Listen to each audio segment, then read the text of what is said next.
President Trump asking for Xi Jinping's help and putting pressure on Putin to help end the war in Ukraine?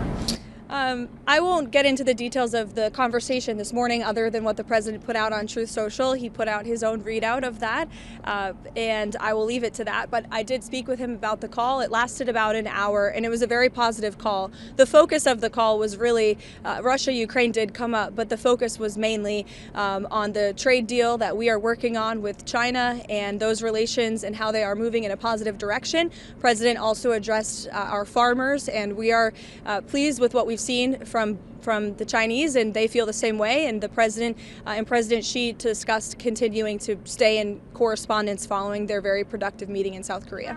Two questions. On Ukraine, does the progress that you just laid out change the Thanksgiving Day deadline for Ukraine to come to an agreement, or does the president still want something more definitive by Thursday? And then on the Comey and James case, does the president still have confidence? Absolutely, he does, to your second question. As for your first question, with respect to the deadline, the president wants to see this deal come together as quickly as possible, and he trusts that his team is doing everything they can to get it over the finish line. Does the president support Israel's elimination of Hezbollah chief of staff Ali Tabtai yesterday, and is he in favor of Israel blocking Hezbollah from growing again?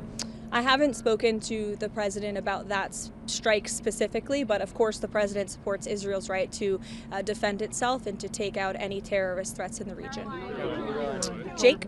If the president does announce a proposal to cut healthcare costs, will that include the extension of the healthcare subsidies? I know there's been a lot of reporting on this from yourself as well, Jake, over the last few days. I will tell you that healthcare is a topic of discussion that's happening very frequently and robustly inside the West Wing right now. The president's very much involved in these talks, and he's very focused on unveiling a healthcare proposal that will fix the system and will bring down costs for consumers. As for the details of those discussions, I'll let the president speak for himself. As you all know, sometimes you report things and then President Trump comes out with an announcement, and those things are not always true from what you hear from sources inside the building. So I'll let the president speak for himself.